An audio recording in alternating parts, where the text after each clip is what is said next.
നമുക്ക് അപ്പൂപ്പൻ പറഞ്ഞ സ്ഥലത്തൂടെ നമ്മൾ പോയപ്പോഴത്തേക്കും കുറേ കാടും പടലൊക്കെ തന്നെയാണ് കാണാൻ കിട്ടിയത്. വലിയൊരു അയ്യമാണ്. എന്നാൽ പിന്നെ വന്നതല്ലേ, അവിടെ കൂടെ ഒക്കെ ഒന്ന് പോയിട്ട് വരാമെന്ന് പറഞ്ഞ് പ്രത്യേകിച്ച് വേറെ പരിപാടിയൊന്നും ഇല്ലാത്തതുകൊണ്ട് ഞങ്ങൾ എന്തൊക്കെയാണ് കാണിക്കുന്നത് ഞങ്ങൾക്ക് പോലും അറിയത്തില്ല. അങ്ങനെ പിന്നെ അതിലേക്കൂടെ ഒക്കെ ഇറങ്ങി. ഇതിലേക്കൂടെ എങ്ങോട്ടാണ് പോകുന്നതെന്നോ എന്തിനാണോ പോകുന്നതെന്നോ ഒന്നും അറിയത്തില്ല. വെറുതെ ആരുടെയോ വസ്തു, ആരുടെയോ കൃഷിസ്ഥലം കണ്ടാണ് അതിലേക്കൂടാണ് ഞങ്ങൾ ഈ ഒരു ഇതും ഇല്ലാത്ത കയറി ഇറങ്ങി പോകുന്നത്. അവിടെയാണെങ്കിൽ ഫുള്ള് കാടും പടലേക്ക്. എന്നിട്ട് ഞങ്ങൾക്കൊരു പേടിയില്ല. ഇതൊക്കെ കണ്ടപ്പോഴത്തേക്കും പഴയ നമ്മുടെ ചെറുപ്പമൊക്കെ അടിച്ച് നൊസ്റ്റൊക്കെ അടിച്ചു. പണ്ട് നമ്മൾ ബ്ലഡായെന്നും പറഞ്ഞ് കുറേ പറ്റിച്ചൊക്കെ കളിച്ച സമയമൊക്കെ ഉണ്ടായിരുന്നു. അങ്ങനെ പിന്നെ പ്രത്യേകിച്ച് കാണുന്നൊന്നും ഇല്ലാത്തതുകൊണ്ട് വന്നതിനേക്കാൾ പെട്ടെന്ന് തന്നെ ഞങ്ങൾ തിരിച്ചു പോകാമെന്ന് വിചാരിച്ചു. എന്തായാലും ഇറങ്ങിയതിനേക്കാൾ സിമ്പിളായിരുന്നു കയറാൻ. അങ്ങനെ പിന്നെ ഓരോരുത്തർ ചാടി ചാടി പെട്ടെന്ന് കയറി.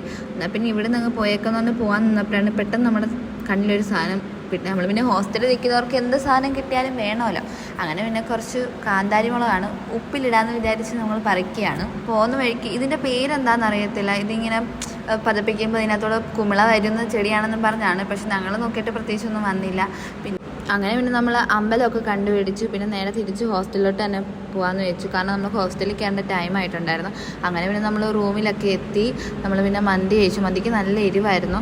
അങ്ങനെ പിന്നെ നമുക്കങ്ങനെ മരുഭൂമിയിൽ മഴ പെയ്ത ഫീലായിരുന്നു ഇത് കഴിച്ചപ്പോഴത്തേക്കും. അങ്ങനെ ഇതൊക്കെ കഴിച്ച് പോയി കിടന്നുറങ്ങി. ബൈ.